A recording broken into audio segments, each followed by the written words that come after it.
Assalamualaikum Assalamualaikum warahmatullahi warahmatullahi wabarakatuh. wabarakatuh. Jadi kembali lagi di Hari Talk, yaitu podcast kami. Perkenalkan, nama saya Rifat Natsir dari kelas 11C. Dan nama saya Muhammad Haikal Ikram dari kelas 11C. Jadi dalam podcast kali ini kita akan mengulas buku yang berjudul Mengasah Paradigma Pembelajar.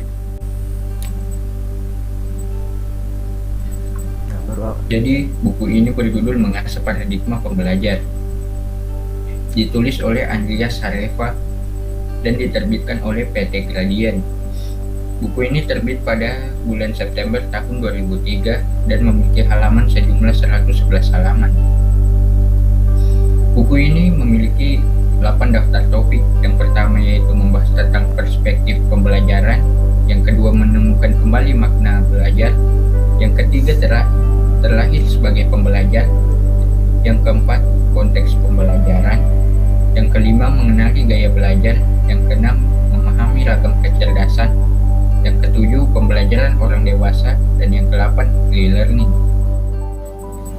Yang pertama dari cover buku ini, di bagian atasnya itu tertulis nama penulisnya yaitu Andreas Hareva, terus judulnya, dan di bawah itu ada gambar seorang anak yang memakai teropong. Terus lanjut di bagian belakang itu ada profil penulis di bagian atas dan sinopsis di bagian bawahnya.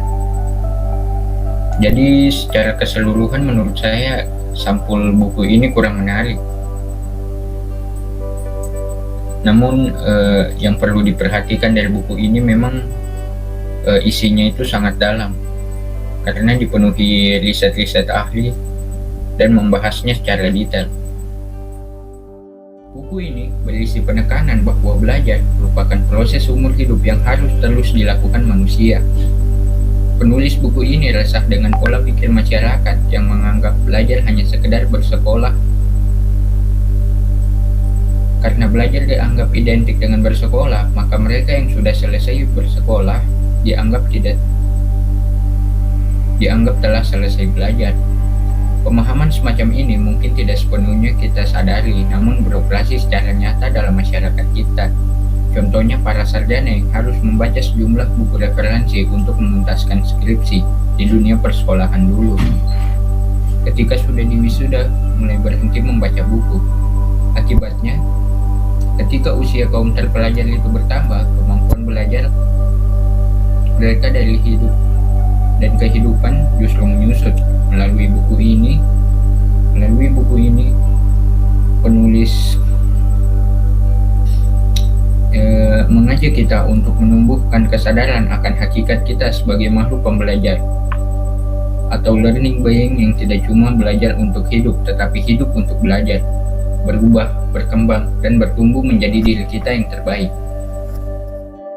Nah, jadi langsung saja masuk pada sesi tanya jawab.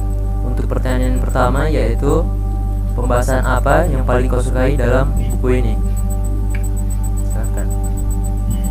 Kalau bahasan, menurut saya di bahasan ragam kecerdasan, terutama di kecerdasan adversity atau adversity quotient. Jadi adversity quotient itu adalah kecerdasan yang berupa kemampuan seseorang dalam menghadapi kesulitan dan mampu mengatasi tantangan hidup. Dalam buku ini disebut juga kecerdasan untuk mengubah hambatan menjadi peluang.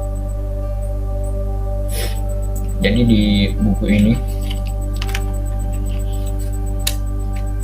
oleh Paul G. Stoltz atau yang merupakan CEO Institute Research di California membedakan 3 tipe orang berdasarkan AQ atau adversity quotient-nya. Yang pertama itu tipe quitters, yang mana menggambarkan jenis orang yang bekerja hanya untuk hidup sekedar memenuhi kebutuhan fisiologisnya. Mereka mudah menyerah bila mengalami sedikit kesulitan, menghindari tanggung jawab, mundur atau berhenti. Jadi di sini Paul G. Stoltz ini mengibaratkan tingkatan orang berdasarkan EQ-nya itu seperti orang yang naik gunung. Yang quitters ini dia bagian orang yang saat awal mendaki dan melihat tingginya gunung, dia sudah menyerah dan berhenti karena merasa tidak mampu. Kemudian ke tipe yang kedua, yaitu tipe campers, yang ini menggambarkan jenis orang yang relatif cepat puas bila ia telah berhasil memenuhi kebutuhan rasa amannya. Diibaratkan dalam pendakian gunung, orang macam ini berhenti di tengah dan membuat perkemahan. Dan tipe orang yang ketiga, yaitu climbers. Ini menggambarkan jenis orang yang suka terpuaskan sebelum ia mencapai tujuan tertinggi. Sampai di puncak gunung, ia selalu berusaha untuk memenuhi segala kebutuhannya sampai pada tingkat aktualisasi dirinya. Orang yang tidak kenal menyerah itulah climbers.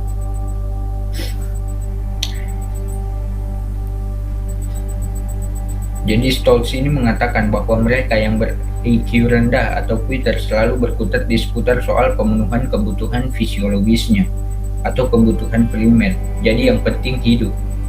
Sementara orang IQ-nya yang termasuk kategori campers mampu memenuhi kebutuhan atas rasa aman atau security-nya. Jadi ini yang penting aman. Terus yang orang tipe 3 yang climbers, ya ini mereka yang IQ-nya tinggi yang dapat memenuhi kebutuhan aktualisasi dirinya. Jadi ini merupakan tipe orang yang mementingkan pencarian jati dirinya, yaitu segala sesuatunya dilakukan untuk mencari jati dirinya sehingga dapat menjalani hidupnya secara utuh. Jadi bagian yang saya sukai dari buku ini. Oke, jadi langsung saja lanjut ke pertanyaan kedua, yaitu jadikan tidak lama lagi ini kita akan menghadapi ujian semester. Nah, jadi kalau menurut buku ini bagaimana cara menghadapi hal-hal semacam itu? Silakan. Jadi kalau menurut buku ini, yang pertama harus kita pahami adalah cara belajar yang kita lakukan. Jadi di buku ini cara belajar dan pendekatan belajar itu dibagi menjadi 7. Yang pertama, pendekatan dengan sentuhan fisik. Yang kedua, pendekatan intrapersonal. Yang ketiga, pendekatan interpersonal. Yang keempat, pendekatan bahasa. Yang kelima, pendekatan matematis. Yang keenam, pendekatan musik. Dan yang ketujuh, pendekatan visual. Namun perlu ditegaskan, semua gaya belajar itu pada dasarnya baik. Yang pertama yaitu pendekatan dengan sentuhan fisik. Pada intinya gaya belajar model ini sangat mengandalkan gerak tubuh. Orang atau anak-anak yang suka bermain sambil belajar, menggerakkan anggota tubuhnya tak bisa duduk diam adalah mereka yang memiliki gaya belajar ini. Kemudian gaya belajar yang kedua yaitu pendekatan intrapersonal, yaitu orang atau anak-anak yang memiliki kecenderungan lebih suka menyendiri meski mereka tidak antisosial.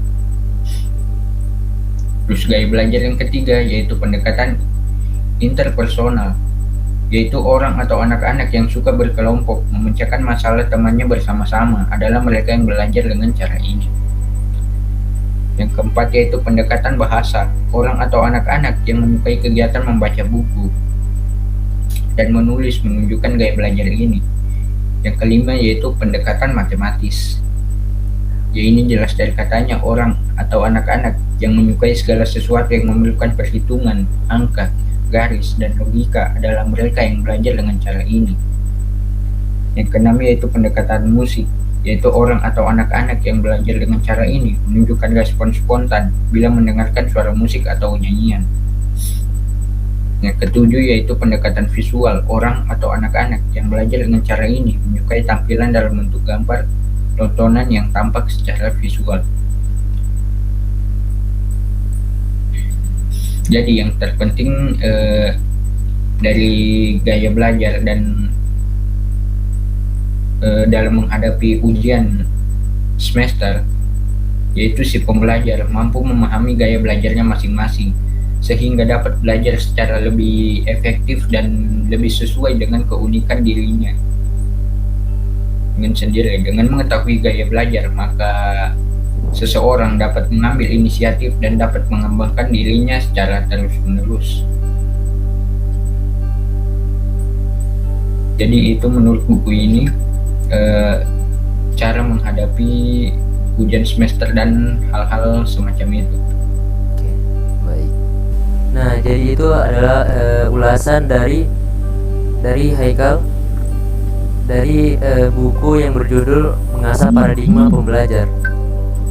Jadi sekian dari kami. Sampai ketemu di Hari Talk selanjutnya. Sekian. Assalamualaikum warahmatullahi wabarakatuh. Terima kasih.